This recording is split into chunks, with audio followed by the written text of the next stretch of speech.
pertama kali perkenalan dulu Mas, nama dan lokasi tempat tinggalnya. Perkenalkan, nama saya Heru P. Anjastian. Di sini lokasi gudang Buah Naga dan berlokasi di Desa Tembakur, Sumbermulyo, Pesanggaran, Kecamatan Pesanggaran, Kabupaten Banyuwangi. Di sini saya menanam buah naga mulai dari 5 tahun yang lalu. Ya, 2021 saya di sini mulai menanam buah naga. Dulu pas awal nanam buah naga itu murni ide sendiri atau karena ngelihat masyarakat sekitar udah pada banyak yang nanam Mas? Jadi awalnya memang kebawa oleh masyarakat sekitar kalau buah naga itu potensial, terus hasil panen juga sesuai gitu dengan harapan dan harga juga mendukung. Terus untuk buah naga yang ditanam ini jenis apa Mas? Buah naga merah. Jadi awalnya dulu memang ada varietas atau jenis buah naga putih memang, cuman dalam segi produktivitas itu yang bagus itu buah naga merah. Lalu untuk luas lahan dan jumlah pohon buah naga yang ditanam kira-kira berapa? Kalau saya sendiri masih setengah hektar. Kalau di total ada 600 kurang lebih 600 pohon. Boleh diceritakan Mas dari awal dulu cara penanaman dan apa saja yang perlu dipersiapkan dari lahannya? Ya, jadi memang kita diawali dengan buka lahan, itu lumayan menguras tenaga. Kalau kita awal setting itu dengan ukuran 3 meter itu untuk lebar dan untuk jalan, dan 2 meter itu untuk berjajarnya. Kemudian setelah pembukaan lahan kita menyeting irigasi. Kita harus tahu nanti arah dari sungai atau irigasi utamanya itu dari mana, sehingga pada nantinya kita akan memberikan penyiraman dengan mudah. Kemudian untuk kita juga berpikir untuk sinar matahari dan arah angin juga gitu. Untuk wilayah yang saya kerjakan ini itu utara ke selatan, karena sinar matahari untuk shading yang 3 meter itu lumayan lebar dan cukuplah untuk penyinaran secara optimal di situ. Dan arah angin juga dari selatan. Untuk penempatan dan jarak tanamnya kan harus diperhatikan matang ya Mas. Kalau boleh tahu, hitungannya itu didapat secara otodidak atau ada sumbernya? Di awal memang kita melihat sekitar, kita belajar dari pengalaman orang-orang. Kita juga diskusi juga, pada akhirnya kita mengambil kesimpulan kalau jarak 3 meter untuk lebar dan 2 meter untuk berjajarnya itu optimal. Selama 3 tahun Mas ngelola lahan ini, ternyata usia tanamannya beda-beda ya? Bisa diceritakan lebih detail Mas? Ya, jadi awalan garap itu yang saya lakukan bagi hasil sepertiga, 30% untuk keuntungan, terus sisanya itu kita bagi 2 dengan pemilik lahan. Selanjutnya alhamdulillah sudah ada modal dan mengusahakan. Kalau modal itu saya sewa, dan untuk sewa saya sudah punya 1/4 hektar untuk sewa secara bertahap. Untuk umur tanaman juga bermacam-macam. Kadang juga ada tanaman yang sudah berumur lebih dari 10 tahun. Itu tanaman yang benar-benar tua banget ya. Saya merasakan tua banget itu. Kalau umur yang kira-kira 5-8 tahun itu optimal banget untuk produktivitas tanaman sudah. Kalau secara teknis pemasangan lampu di buah naga itu detailnya gimana ya? Biar jadi info buat orang awam di luar sana yang masih bingung cara nanamnya. Jadi tanaman buah naga itu kita secara awam itu kenapa sih kok tanaman buah naga dikasih lampu pada malam hari gitu ya? Itu awalnya begini, tanaman buah naga itu jenis tanaman yang dapat berfotosintesis atau memproduksi makanan di siang dan malam hari. Untuk optimalnya di malam hari itu diberikan lampu untuk mengejar sebuah produktivitas. Namun di sisi lain, jika kita melakukan program penyinaran di malam hari kan tanaman secara normalnya siang itu kena sinar, malam itu istirahat. Termasuk juga itu proses stressing Mas kalau penyinaran di malam hari. Pada kurun waktu kira-kira umur 20 sampai 30 hari itu buah naga itu nantinya sudah masuk ke ini, siap untuk dimatikan, atau bahasa Jawanya di sini itu nyipet. Itu nanti kelihatan bakal bunga itu setelah 2-3 hari. Jadi dari proses stressing dan penyinaran di malam hari itu Mas, itu nanti akan memunculkan bunga itu setelah kurun waktu 20-30 hari. Seperti itu. Penyinaran lampunya itu total berapa hari Mas? Itu dijalankan terus-menerus atau ada jeda waktunya? Iya, gitu agar berbunga di luar musim. Ya, jadi gini, kalau dari segi kita lakukan secara kontinu dalam tiap bulan itu sepertinya agak memaksa tanaman ya. Nah, biasanya yang saya lakukan itu saya 3 kali nyala lampu.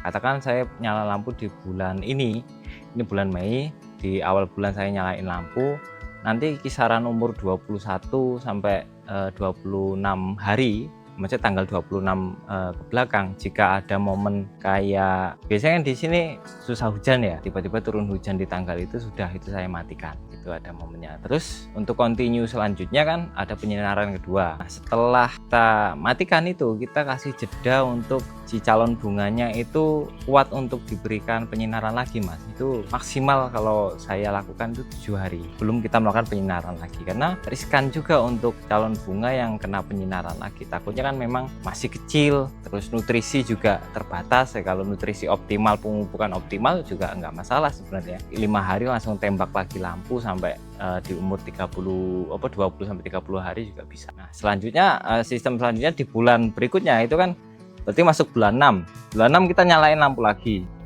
Terus kita matikan lagi. Nah, di sela-sela itu kan nanti ada proses mekar. Bunga mekar itu 18 hari dari kita matikan lampu tadi. 18 hari itu bunga mekar. Setelah bunga mekar itu momen itu kira-kira 5 hari setelah bunga mekar kita matikan lagi di bulan 6 itu. Terus selanjutnya di bulan 7 kita nyalain lagi di awal bulan 7 kan. Itu berarti nanti setelah yang bulan 5 kita nyalain lampu, bulan 7 itu panen, kita akan matikan lampu lagi setelah kita panen. Sehingga nutrisi atau kesehatan tanaman itu bisa gantian, panen, nanti matiin lampu untuk mengeluarkan bunga dan seterusnya. Berarti secara enggak langsung kita harus paham betul sama perubahan tanamannya ya Mas. Nah, untuk dapetin feeling atau ilmu kayak gitu butuh waktu berapa tahun Mas? Kalau saya sendiri ngamatin itu 1-2 tahun Mas. Iya, mulai bertahap, paham dari pengalaman juga kan. Gagal pertama, kedua, ketiga, setahun gagal juga. Kita harus tahu momennya itu. Bisa diceritakan nutrisi apa saja yang diberikan dari awal pengolahan lahan, masa pertumbuhan, sampai masuk masa generatifnya? Ya, dari awal ini kan saya juga nanam dari awal juga. Kebetulan kemarin bongkar, itu yang saya lakukan. Setelah pembongkaran itu saya olah lahan itu saya sebutannya di sini ya. Saya traktor, kemudian tanah itu kan otomatis terbalik ya. Itu kemudian saya kasih pupuk kandang, saya kasih dolomit, saya kasih pupuk unsur P itu. Kemudian saya baru setelah seminggu 2 minggu itu saya baru tanami buah naga. Nah, di situ ada fase jedanya juga untuk masa vegetatifnya itu. Jadi vegetatif sampai 1 tahun. Itu 1 tahun kan sudah, kalau cabang buah naga itu kira-kira sudah 5-6an lah, 6 cabang per pohonnya. Per tiangnya itu berarti kalau saya kasihkan 4 bibit buah naga itu berarti ya 6 dikalikan 4. Itu sudah banyak untuk 1 tiang buah naga. Nah, selama 1 tahun itu fokus utama itu untuk cabang. Nanti di setahun setengah itu kan kita ganti pupuk. Itu kalau kita bos dengan urea kan untuk vegetatif. Kemudian mulailah dengan NPK, mulai dengan P tinggi, K tinggi. Kemudian di hampir 2 tahun itu kita baru kasih lampu. Kita berani kasih lampu. Soalnya stres juga kalau kita awal-awal masih dini lah untuk tanaman dikasih lampu itu. Saat masuk masa generatif, nutrisi kunci apa yang paling perlu diberikan supaya bakal buahnya bisa maksimal berubah jadi buah? Kalau kita proses generatif ya, itu utamanya itu kita kasih. Kalau di sini itu SP-nya itu saya menggunakan dari Merauke, itu SP-nya. Kemudian saya beri sedikit urea. Nah, itu untuk pupuk dasar. Kemudian untuk perangsangan pembungaan kita butuh kemudian tambahan kalsium, kelasnya boron, magnesium, mikroan seperti itulah untuk pembungaan. Utamanya MKP. Dan jangan lupa ini, saya kan tanaman tersebut itu stres ya kalau dikasih lampu terus ya. Untuk awalan juga kita kasih asam amino juga, yang penting itu. Kita tahu kalau tanaman kita itu sebenarnya mau mengarah ke generatif, namun karena stres tersebut, jadi kita akan rasa ini kok belum waktunya untuk berbunga itu. Padahal juga dari umur juga sesuai. Itu kendala di nutrisi seperti kayak asam amino dan mikro-mikroan yang lainnya. Kita tahu tanaman buah naga untuk saat ini ya, itu funginya itu benar-benar luar biasa itu. Serangan fungisida itu, waduh. Jadi untuk mengoptimalkannya, untuk asam amino yang kita berikan, kalau saya sendiri ya Mas ya, saya campur dengan fungisida untuk menjaga agar cacar. Kalau di sini cacar tidak masuk. Selama bertahun-tahun nanam buah naga ini, apa sih Mas masalah yang benar-benar jadi kendala utama? Iya, saya ngatasin jamur itu Mas, yang kita sebut cacar itu susah sekali. Penyebabnya sih seperti ini Mas, kalau kita kan lokasi kan open field, kita bukan di greenhouse, sehingga pada nantinya itu setelah kita obat, tapi kalau lingkungan sekitar juga nggak ngasih penyemprotan fungisida juga percuma, karena jamur itu sporanya itu kena angin terbang kemana-mana gitu. Iya. Jadi yang kita harus lakukan ya kita rutin aja nyemprot Mas. Jadi solusinya memang harus masuk fungisida sama asam amino ya Mas. Terus kalau ngomongin hasil, selama bertahun-tahun ini panen paling banyak itu kapan dan tembus berapa ton? Kalau luasan 1/4 ya, saya pernah dapat itu lebih 3 ton. 3 ton dapat itu 1/4 itu. Itu pas waktu itu harga juga lumayan lah. Nah, sehingga ada kerasa kalau kita usaha selama ini. Apakah ada usaha sampingan lain selain tanam buah naga? Kebetulan saya juga yang di belakang ini, Allah itu proses packing dan sebagainya. Terus untuk sampingan juga saya punya ayam ternak sendiri, cuman masih proses jadi nggak banyak. Kalau melihat bisnis buah naga di Banyuwangi sendiri, perkembangannya saat ini seperti apa? Sangat ketat sekali ya kalau saya rasa itu. Jadi untuk pertaniannya sendiri harga jual kompetitif Mas, harga jual kompetitif. Setiap sehari sekali itu perubahan harga itu pasti.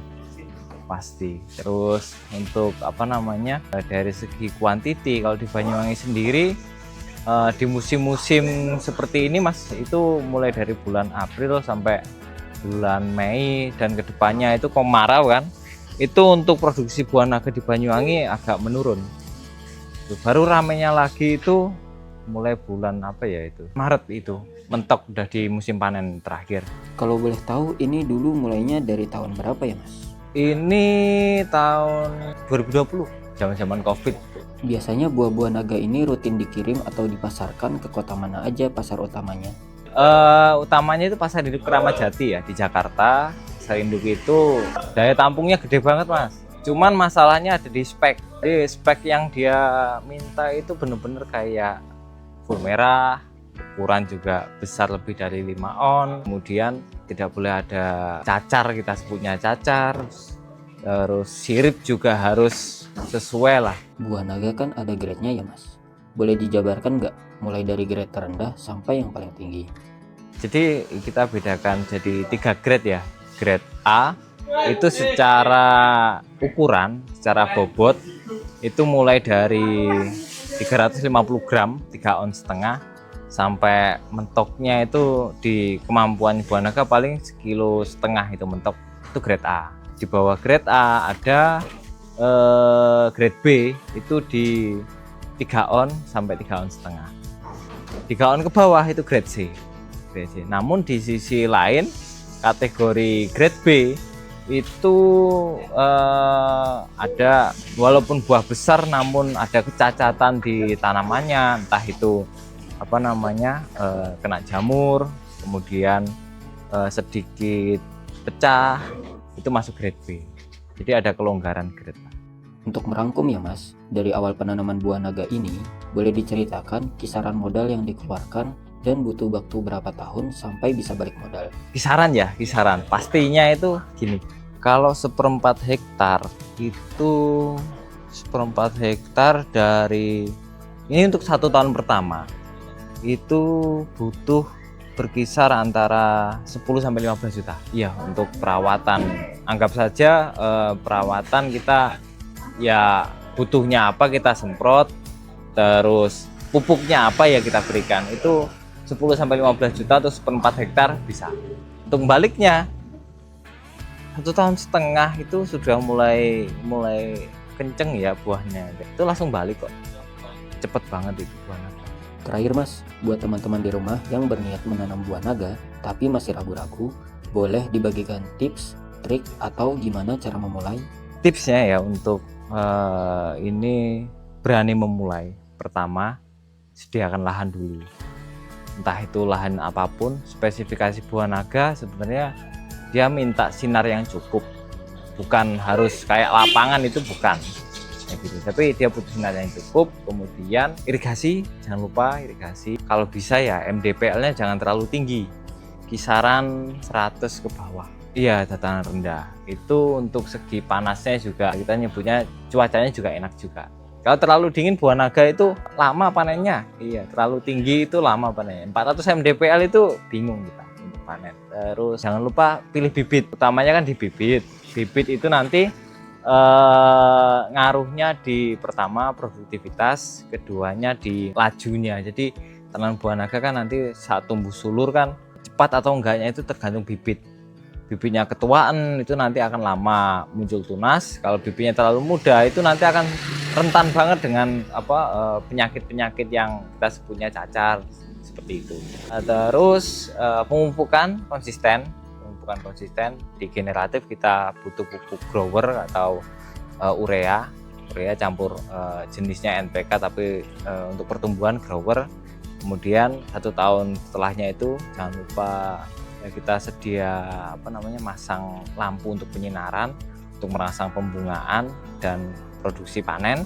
Obat-obatan seperti ini ya, kita tahu kalau kita menanam tanpa adanya obat yang mendampingi itu kurang optimal juga, karena nutrisi walaupun kita kasih dari bawah, dari atas juga kita harus nutrisi, kita harus jaga juga, kita harus berikan obat untuk fungisida, sejenis fungisida seperti itu. Untuk panen gini, saya rasa sih setiap daerah punya kalau kita sebutnya itu pedagang ya. Optimalkan kita cari pedagang yang bertanggung jawab, karena hasil panen kita nanti dihargai oleh dia dan kita dapat kepastian akan harga tersebut. Oke, seperti itu Mas. Terima kasih banyak Mas atas ilmunya, mulai dari awal penanaman, perawatan, sampai teknis penyinaran malam tadi yang benar-benar jadi ilmu baru buat kita semua. Pesan-pesan terakhir buat teman-teman di rumah? Jangan takut untuk memulai. Itu aja, jangan takut untuk memulai. Waalaikumsalam warahmatullahi wabarakatuh.